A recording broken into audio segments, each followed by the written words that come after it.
Hello,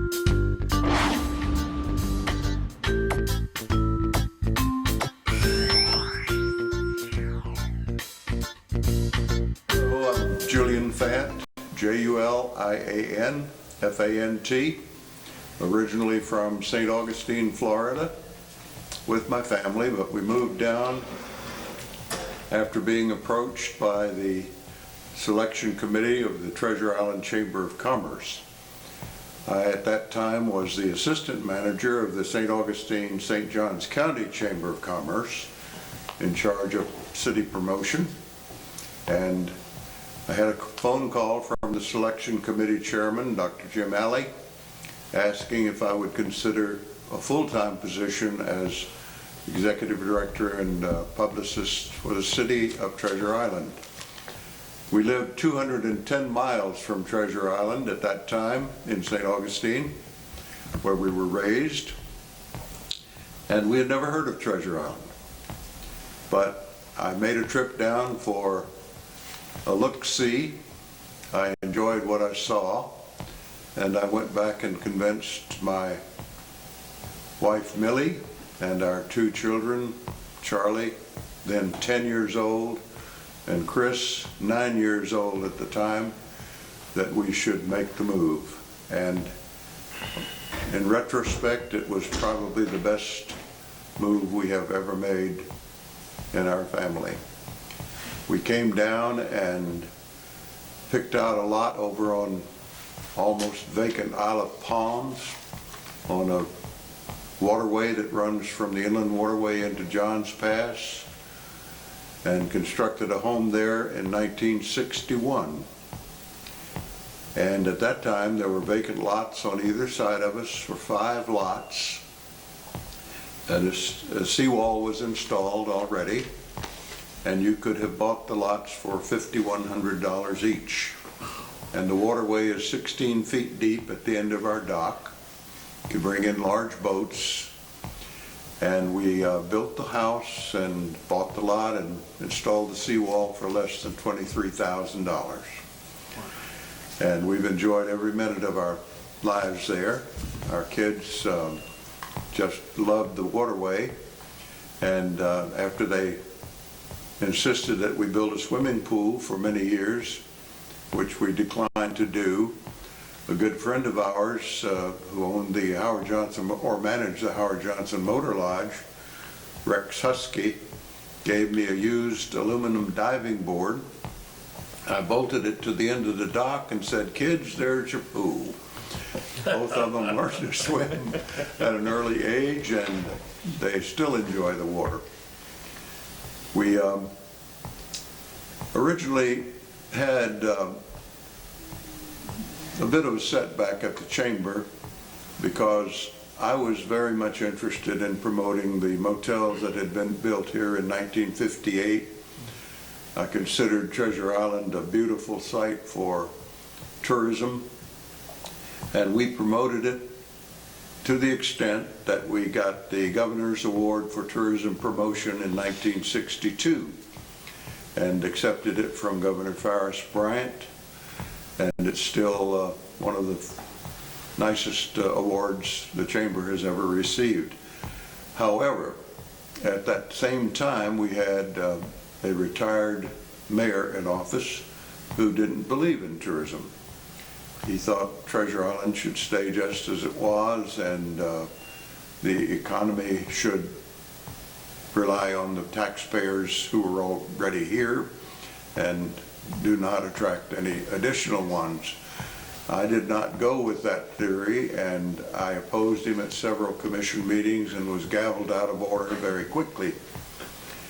I then resigned after that removal of our appropriation for advertising by the mayor and commission, and took a job at the marine attraction that was constructed in St. Petersburg Beach, the Aquatarium.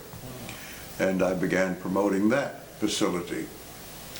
However, at that time, I received a delegation in front of my office at the Aquatarium made up of motel owners, business people, restaurateurs, and private citizens urging me to throw in my hat in the next election for mayor. I was 33 years old at the time. I had never had an interest in running for political office. And finally, after talking it over with my wife, who at one time told me that she would divorce me if I ever did run for office, she changed her mind, and we did run in 1965, and at 33 years of age, I became the youngest mayor in Treasure Island history.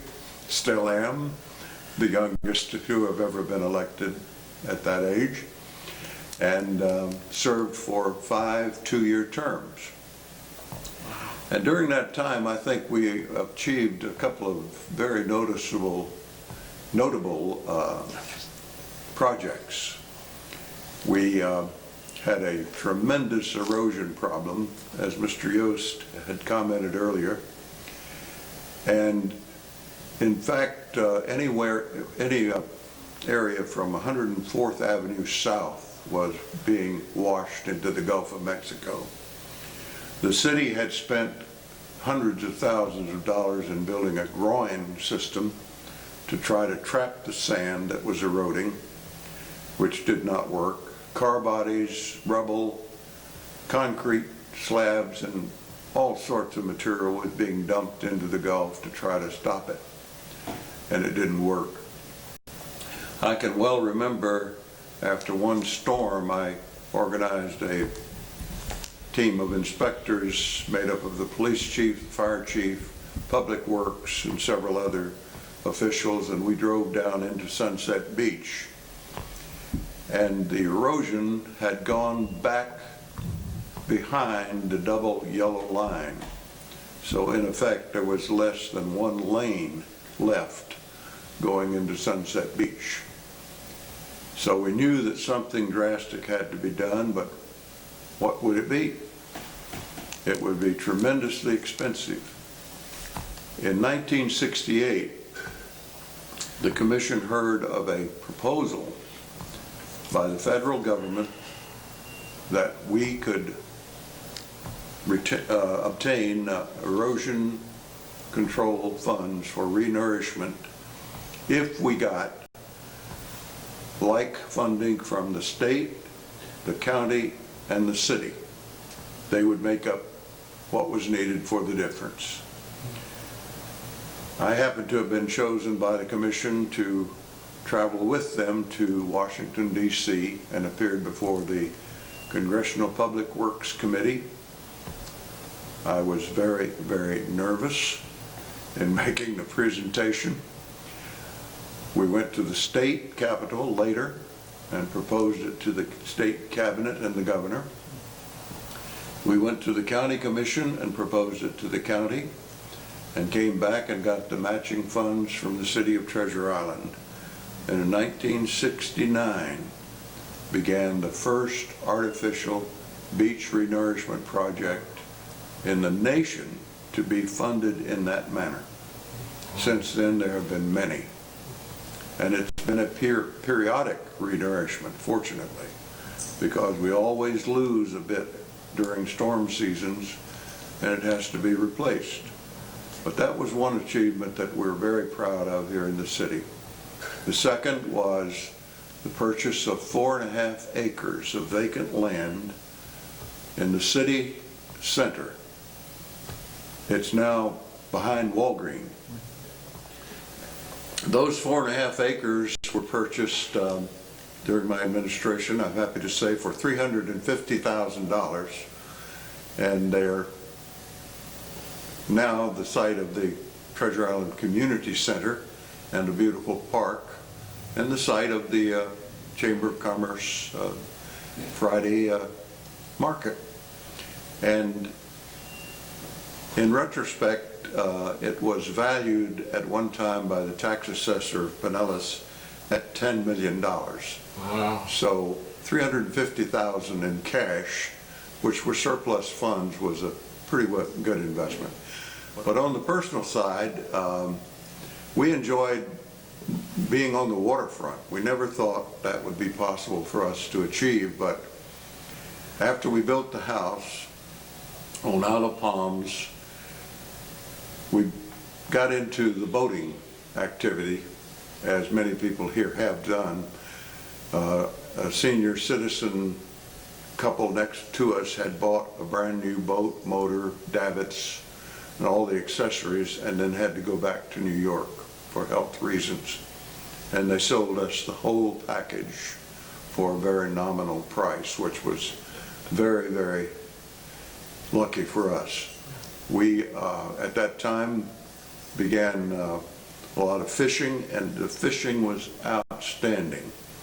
You could stand on the seawall or the dock and sort of pick and choose trout, redfish, channel bass,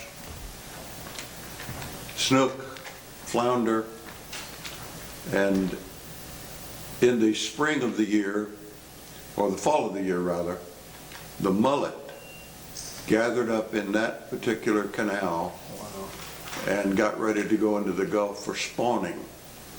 And unless you were not aware, you would have tried to walk across on the backs of the mullet because they were just as thick as you could imagine. That's no longer the case, I'm sorry to say. We enjoyed the boating in the sense that we could go camping.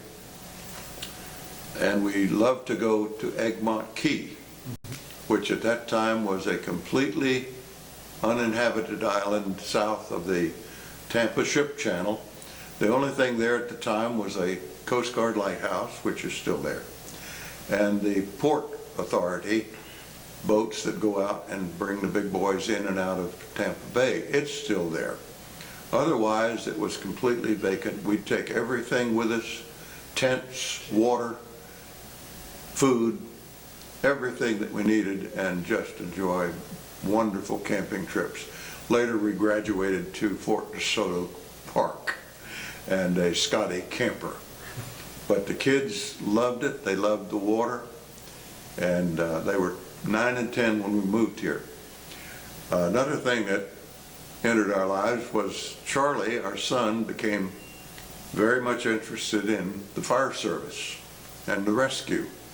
And he would ride his bicycle to rescue calls and fire calls and be an observer, and determined that that's what he wanted to do for the rest of his life.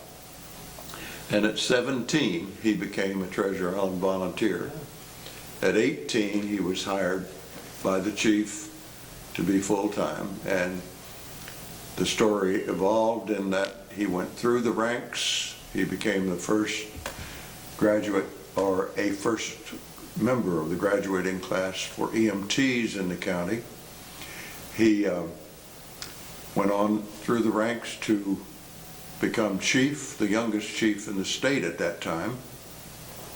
He recruited his dad to become a member of his volunteer fire department, and I was fortunate enough to serve with him for 30 years. And I still remember some of the main incidents that occurred during those times, including a very, very severe fire at Sunset Beach. I think it was the largest ever to occur in Treasure Island, other than perhaps the Firestone tire outlet down at the curve going into St. Petersburg Beach. Both were tremendous fires. And of course we called in mutual aid, and mutual aid became a big part of the activities here on the beaches. We all assisted one another, no matter what the outcome was. I remember a plane crash. 4 men were out cruising in a light plane and nosedived into the bay just off the Isle of Palms between 9th Street and the Causeway, and they were all instantly killed. And we had to go out with a dock barge and raise the plane up far enough to tow it to shore, bring it up on the parking lot here at the City Hall, and retrieve the 4 bodies. and that was a very vivid memory for me. Was that one of the activities that occurred when I was still serving as mayor, of course we had tropical storms hit here and we had hurricanes go very close to us. And one night I remember there was a hurricane coming up the middle of the Gulf and creating quite a bit of wind along the shoreline. And I had a call from Dick Morgan, who at that time was in an office of the St. Petersburg Times over on the causeway. And he wanted to interview me about plans for evacuation or rescue or damage control and et cetera. And we met in the center of the old low-level Johns Pass Bridge. And the wind was picking up steam, and Dick wanted to have the interview out on the steel bascule spans that were raised and lowered when boats went through.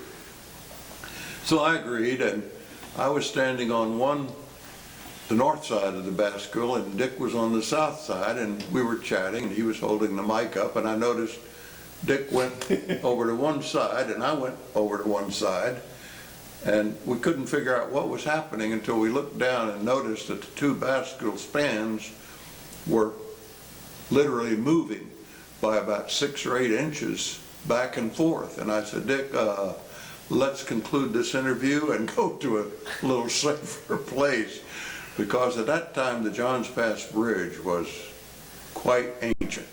It was the only bridge that I can ever remember having a curve in it, and a pretty sharp curve after you came off Gulf Boulevard.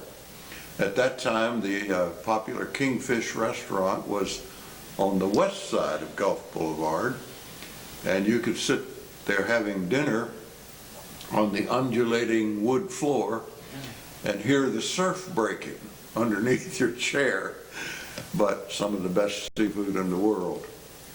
And other things that came and went over the years were pretty interesting. When we first settled here, we commuted back and forth to St. Augustine with our respective families for several months, if not almost a year. And it took us 6 hours to drive from St. Augustine to Treasure Island or vice versa. I-4 wasn't there.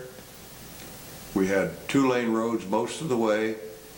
We had to thread our way through Tampa down to the Gandy Bridge, which was the nearest one to Treasure Island at the time, low level again, and then thread our way through St. Petersburg out to Central Avenue, which led into Treasure Island. And at that time, the causeway was 2-lane. There was a 15-cent toll on the bridge, and we had huge Australian pine trees growing on both sides of the causeway for most of the length. And in 1962, we had a freeze which lasted for several hours at 18 degrees. And it froze not only all of the tropical vegetation around the island, but it also froze those Australian pine trees. And they had to be cut down and removed at quite an expense. The Isle of Capri was very, very sparsely developed when we moved here in 51 years ago. The first part of the island was entirely vacant. It comprised 16 acres and was owned by developers in St. Petersburg. Ultimately, it started developing, but before that, we had one incident in which a twin-engine plane, a Lockheed, got lost in the fog trying to reach Tampa Airport, and he landed on the Isle of Capri on one of the paved roads out there.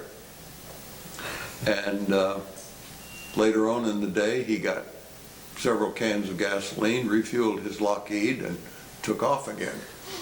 So that's an indication of how vacant we were in many of the spots. There were no structures at all east of 7th Street on the Isle of Capri.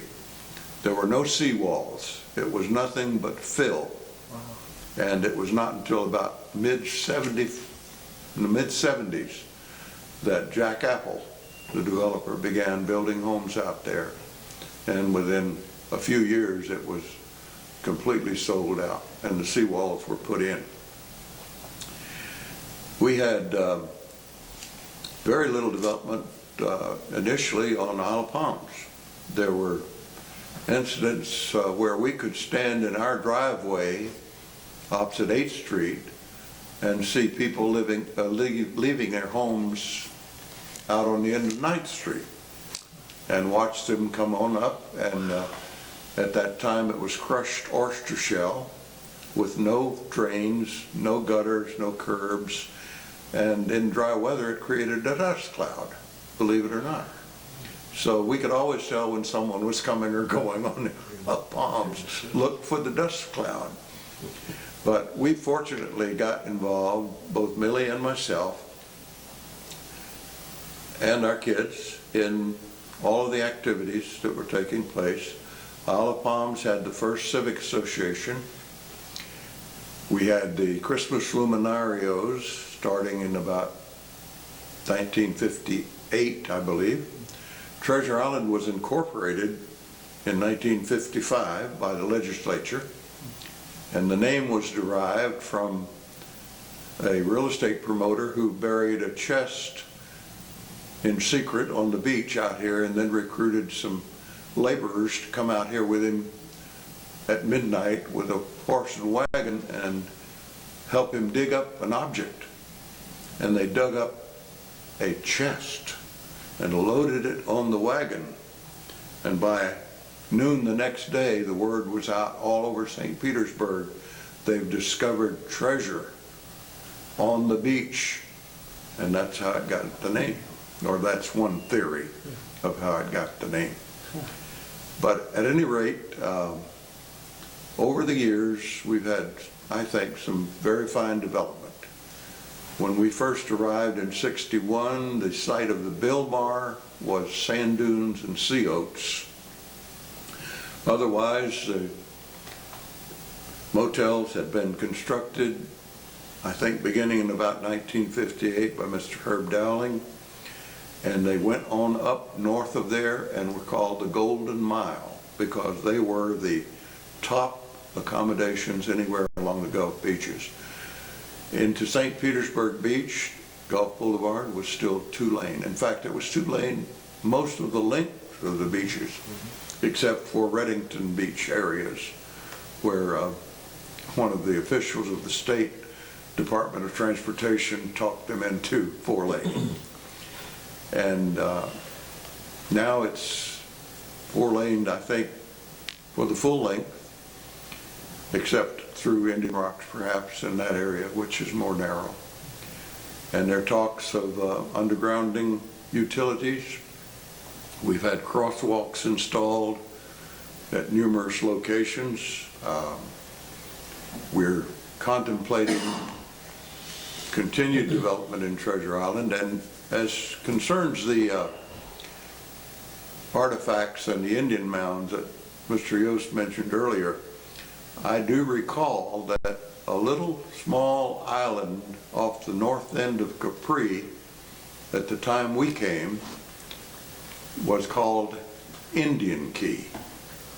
And the reason for that was they believed that it originally was an Indian midden where they disposed of seashells, all of the seafood that they had at the time, and oysters and clams and scallop shells were prevalent. Even when we built our home in 1961,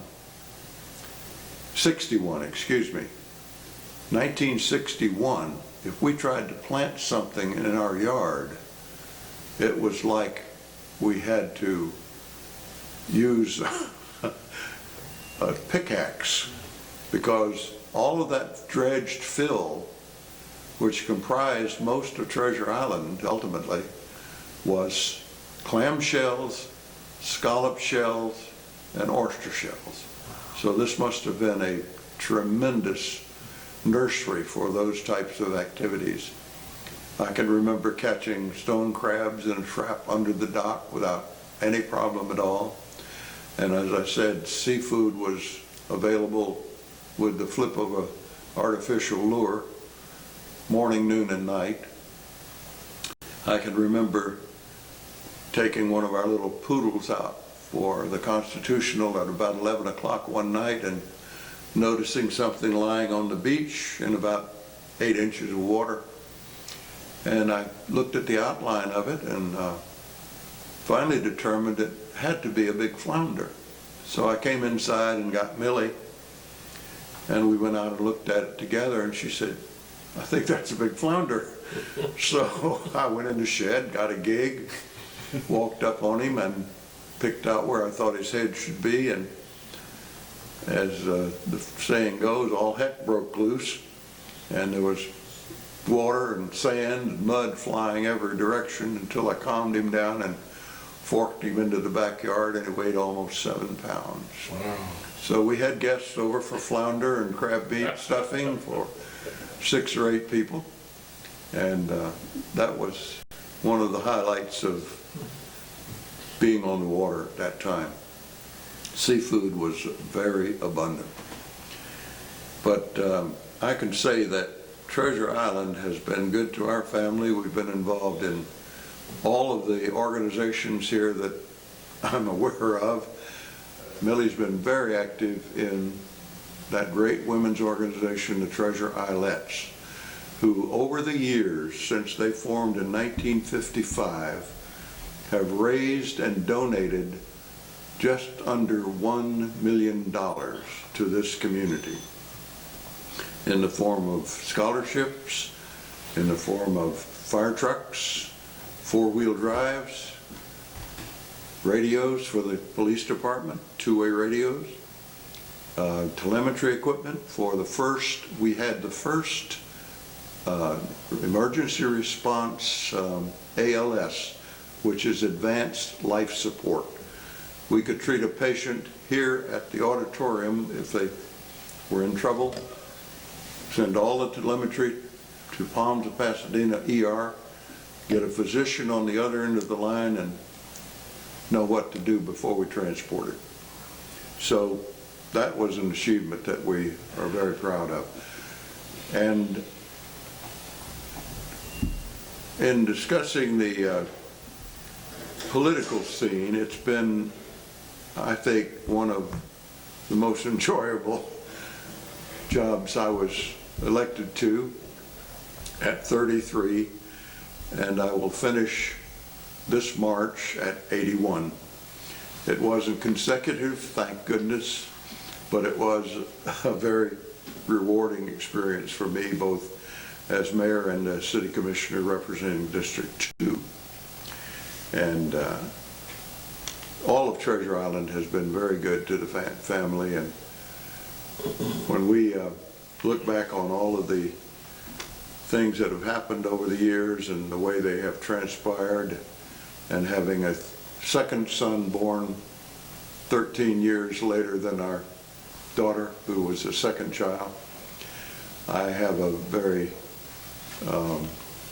I don't know that Millie thinks it's very humorous, but I always say I'm the only mayor in Treasure Island history who got the president of the Treasure Islets pregnant. Is it true that you're the only male that's an honorary member of the Islets? No, I'm not the only male, but I'm the second. I'm the second male honorary member of the Treasure Islet. The preceding honorary member was Joe West, Santa Claus. Right. Okay. Yeah. So I'm second to Santa Claus. That's a good one. Can you tell us a little bit about the emergency situation on the bridge and maybe the fire at Sunset Beach? Well, we had an incident during one of my terms as mayor in which 4 Canadian ladies who had been downtown in St. Petersburg and I think had perhaps a little too much lunch and drove back across the bridge, and a boat was coming. So the bridge tender had lowered the gates, which were wooden at the time and very fragile, but they were in the middle of the drawbridge. And when they saw the gate come down in front of them, the driver panicked. And rather than drive through that flexible wooden gate, she backed up on the drawbridge as it was being raised. At that time, the draw tenders, or the bridge tender's house was very,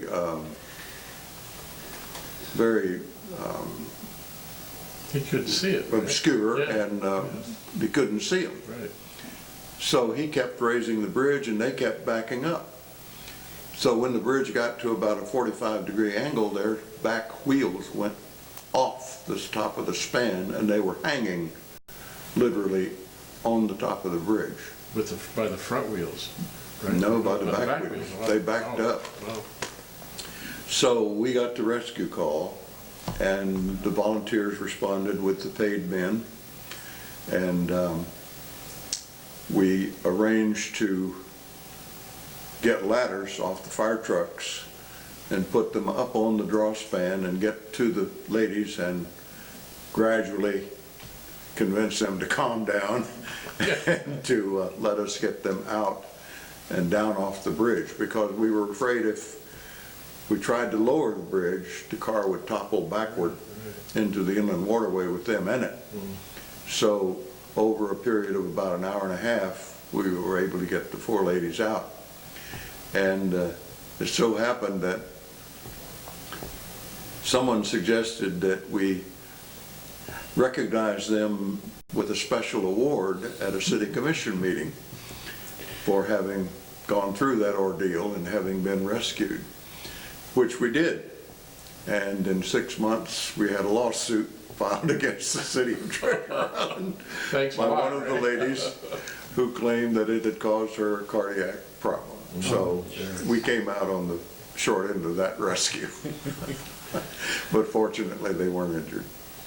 Another thing that might be interesting to a lot of folks is that when we first arrived in Treasure Island and came across the 2-lane Treasure Island Causeway and commuted back and forth into St. Petersburg at various times, the land that now houses the club and the golf course and the condos that are alongside the Treasure Island Causeway were either vacant or they were a sanitary landfill. And it had tree stumps, car bodies, refuse of all kinds, tree limbs, and rats and snakes. But gradually that was done away with and improved. We had Chick Adams design an 18-hole golf course, and that stayed that way for quite a few years until we had the request for the zoning of the condos that are now near the club, and the rest of the remainder of Finger 5 became a par 3 golf course and has been used as that since. So there have been a lot of changes and a lot of improvements over the years.